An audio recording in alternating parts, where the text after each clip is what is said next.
அஸ்ஸலாமு அலைக்கும். எல்லாத்துக்கும் வணக்கம். பிஸ்மில்லா. வாங்க இன்றைக்கி என்ன சமையல்னு பார்ப்போம். இங்கே பாருங்கள், இப்போ இங்கே நான் அரிசி வேக போட்டிருக்கேன். அப்புறம் மீன் குழம்பு, முருங்கைக்காய் போட்டு மீன் குழம்பு சூப்பராக இருக்கும். பாருங்க,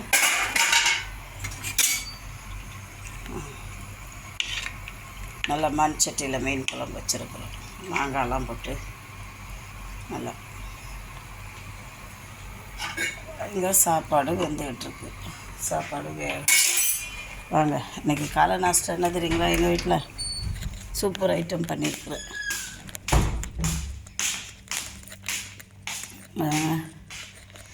இங்கே தயிர் சாதம் பண்ணியிருக்கிறேன்.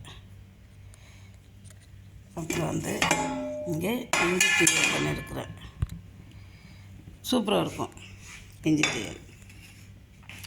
இது சாப்பாடு கூட சாப்பிட்லாம். இட்லி, தோசை, பூரி, சாம்பார் சாதம் இது மாதிரிலாம் வச்சு சாப்பிட்லாம். 10 நாள்னாலே ஒன்றும் ஆகாது. செம்ம டேஸ்ட்டாக இருக்கும். அப்புறம் இது ஜீரணம் ஆகாதவங்களுக்கு ஜீரணமாகும். இதில் இஞ்சி இருக்குது, பெருங்காயம் இருக்குது, வெந்தயம் இருக்குது, பூண்டு இருக்குது, கருவேப்பிலை இருக்குது, எல்லாம் இருக்குது. நல்லா அவ்வளோ நம்ம உடம்புக்கு தேவையான பொருள் அத்தனையும் இருக்குது. புளி இருக்குது. இன்ஷா அல்லாஹ் உங்களுக்கு பிடிச்சிருந்தா நான் என்னோடய சேனலில் போட்டிருக்கேன், போய் பாருங்கள். பிடிச்சிருந்தா ஷேர் பண்ணுங்கள், சப்ஸ்கிரைப் பண்ணுங்கள், லைக் பட்டனை ப்ரெஸ் பண்ணுங்கள்.